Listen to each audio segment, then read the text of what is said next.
كده تكون خلصت حلقه النهارده. يا رب تنال اعجابكم يا رب، واتمنى منكم تجربوا كده يا حبايبي. الميه دي دافيه عشان احنا جو شتا دلوقتي، عشان الخميره تتفاعل كويس. دي اول حاجه، دي معلقه سكر. تاني حاجه قد نص معلقه ملح. كده كمان هنضيف كيس خميره فوريه، وهنضيف كمان قد معلقتين 3 زيت.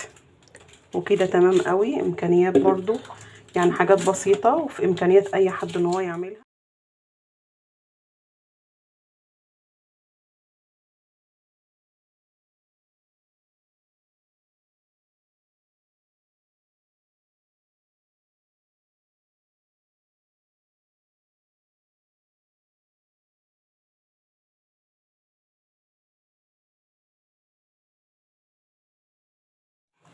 ركزوا معايا كده يا حبايبي. بعد ما احنا عجننا العجينه وغطيناها، هنغطيها لحد ما تختمر ويتضاعف حجمها كمان.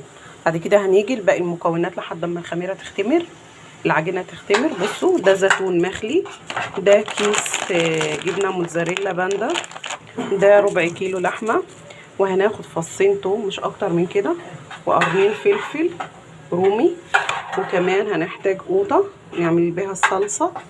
ولو خدتوا بالكم هنا احنا مقطعين بصل عشان خاطر هنعصج اللحمه في البصل. بصوا يا حلوين كده، احنا هنا عملنا ايه؟ احنا حطينا الطاسه على النار وفصين توم مفرومين، عملناهم حمرناهم في الطاسه ونزلنا بيهم، نزلنا بالصلصه عليهم وهنسيبهم كده يتسبكوا. هتبقى دي الصلصه اللي احنا هنحطها على وش البيتزا، بس هنخليها تتسبك وتتقل خالص. تعالوا هنا كده، بعد ما البصله دبلت شويه نزلنا بيها باللحمه، و5 دقايق ولا دقيقتين كده في التقليب. هنديها حبه فلفل اسمر وملح. تعالوا بقى هنا الحاجه اللي هتتحط على الوش. احنا كده حطينا الزيتون في طبق، قطعنا حلقات طماطم رفيعه جدا، تمام. وهنا قطعنا حلقات فلفل برضو رومي، وده فلفل حامي لحسب الرغبه. انا هقطع بس الحاجه اللي بيحب حراق. وبعد كده هتخمر العجينه وهنشوف هنظبط الدنيا ازاي. وعلى فكره انا عارفه انكم ستات بيوت شاطرين جدا جدا جدا، بس زي ما فيكوا ستات شاطره جدا، برضو في بنات لسه متجوزه جديد برضو ما تعرفش حاجه عن المطبخ وعن الطبيخ. فكلنا بقى بنتعلم من بعض.